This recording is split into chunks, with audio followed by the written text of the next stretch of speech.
It's time for DJ Rocky's Secret Files.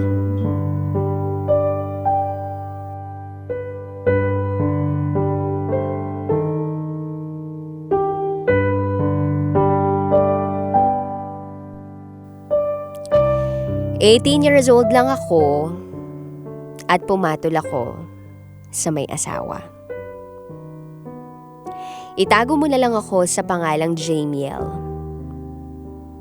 Estudyante ako sa isang probinsya nang mabuntis ako sa edad na 18. Nabuntis ako ng isang lalaking hindi ko akalaing may asawa pala. Pero ipinagpatuloy ko yung pagbubuntis ko kahit hindi niya ako pinanagutan. Nag-drop out ako sa university na pinapasukan ko dahil na rin sa iskandalo na nangyari at dahil na rin sa chismis. Hanggang sa nakapanganak ako at bumalik ako sa pag-aaral ko doon din sa dating eskwelahan ko. Nag-focus ako nun sa pag-aaral ko hanggang sa isang araw may nag-chat sa akin na hindi ko kilala. Itago na lang natin sa pangalang Mark. Nagkaka-chat kami ng ilang linggo hanggang sa pinilit ko siya na magkita kami. Ang kaso parang ayaw niya. Marami siyang rason, kesyo busy siya at OFW pala siya. Gwapo siya, matalino, mabait at malakas ang dating niya. Nag-stalk ako sa FB pero wala naman akong makita na may asawa siya o ticket siya. Hanggang sa isang araw, nagkita kami sa unang pagkakataon. Kumain kami at nagkwentuhan. Doon lang natapos. Pero aaminin ko, na-attract ako sa kanya ng sobra. Hanggang sa patuloy yung communication namin. Kaya lang, ang nakapagtataka, hanggang 9:00 lang kami ng gabi pwedeng magka-chat. Hanggang sa nagkita na naman kami. At ayun, sunod-sunod na may nangyayari sa amin.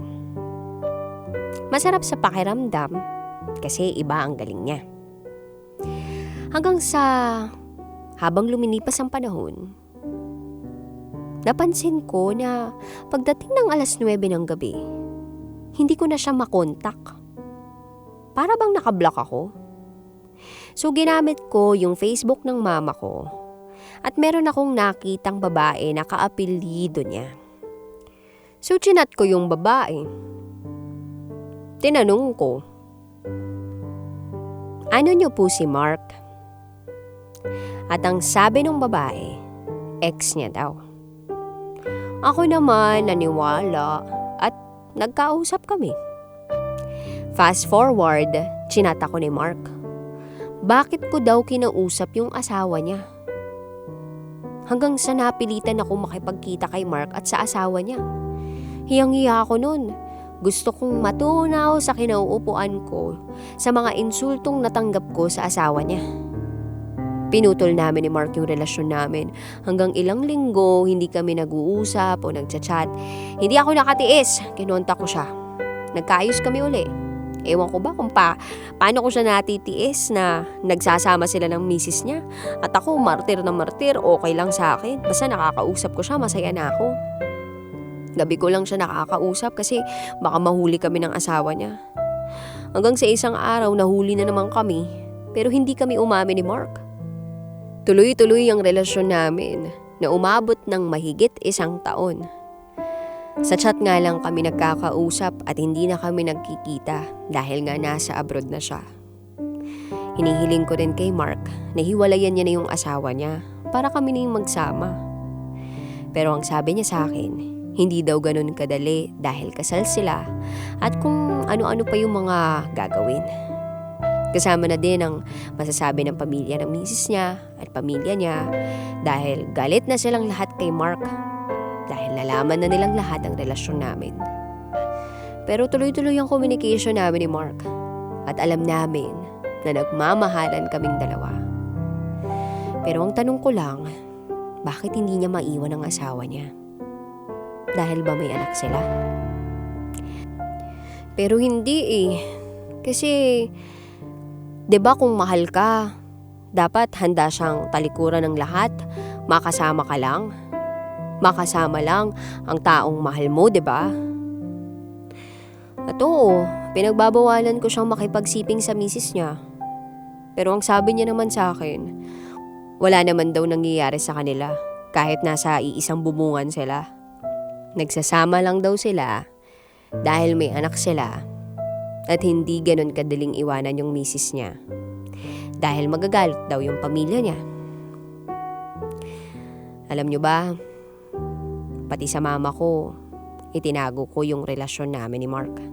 Wala eh, napasubo na rin kasi ako at minahal ko na rin siya. Unang pakilala niya kasi sa amin, binata naman siya. Tsaka ako lang nalaman na may asawa na pala siya. Lumipas pang mga araw. Sa pangatlong pagkakataon, nahuli na naman kami ng asawa niya. Kasi nabuksan ng asawa niya yung messenger na ginagamit namin. Inaway ako ng misis niya at pinagmumura ako kung ano-ano pinagsasabi sa akin. Pero lumalaban din ako kasi pakiramdam ko aping-api ako. Si Mark naman, inamin lahat sa misis niya. Pero ako, hindi ako umamin ng kahit ano. Hanggang sa nalaman ko, buntis na pala yung misis niya sa pangatlo nilang anak. Ako naman, umaasa pa rin na kukontakin ako ni Mark. Kaya lang hindi niya na ako kinausap pa uli. Matapos naming mag-away at magmurahan, na para bang ako lang yung may kasalanan, siya din naman eh. Ginusto niya yung relasyon namin. Sa ngayon, sinusubukan ko pa rin mag-move on at mag-focus na lang sa anak ko. Pero aaminin ko, ang tanga-tanga ko. Kasi hanggang ngayon, mahal na mahal ko pa rin si Mark. Muli, ako si Jamiel at ito ang aking secret file. Always your number one SM radio station. Love Radio. Hello, kabisyo! Uy, gusto mo pa ba ng mas marami pang Secret File episodes? Ang gagawin mo lang, mag-subscribe ka na sa aming YouTube channel. It's Love Radio Manila. At pindutin mo na or i-click mo na ang notification bell para updated ka na sa aming mga latest video. Rakitera po mula sa 90.7 Love Radio. Mwah!